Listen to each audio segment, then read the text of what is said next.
My name is Jenna Palant, and I'm a style-crazed full-time creative living in sunny San Diego.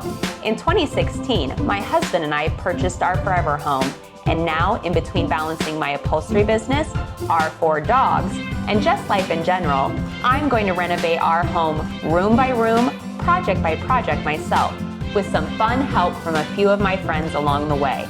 And I'm going to share it all with you right here on YouTube. So, are you ready to see a room bloom?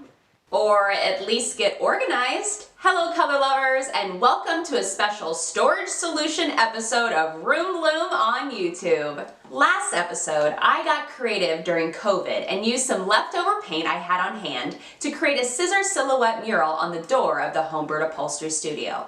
But now that that's finished, I'm feeling pretty inspired to keep the ball rolling on this workroom space. My main concern being how to store my mini fabric swatch books. So today, using white pegboard that I had delivered by Home Depot, I am going to transform this entire wall space into a storage solution for my swatch books. But before we get started, let's make sure you've hit that subscribe button to Room Bloom on YouTube, y'all. All right, after confirming that the wall was in fact plumb and the ceiling was actually level, my husband Dee helped me hold one of the pegboards in place so I could trace out the location of each future screw hole. Then, using a drill bit, the same size as the wall anchors, I drilled a hole into the sheetrock at each trace mark.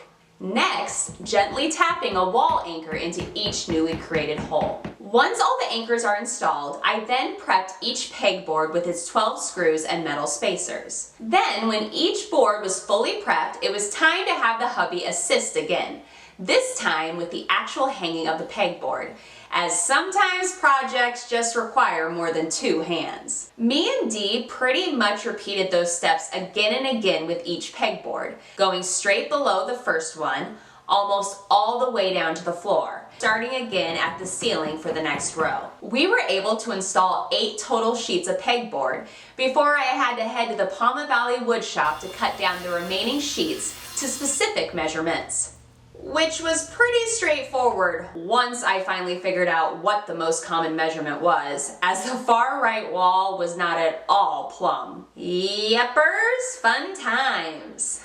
Using the table saw was also much easier than cutting through the pegboard with my jigsaw.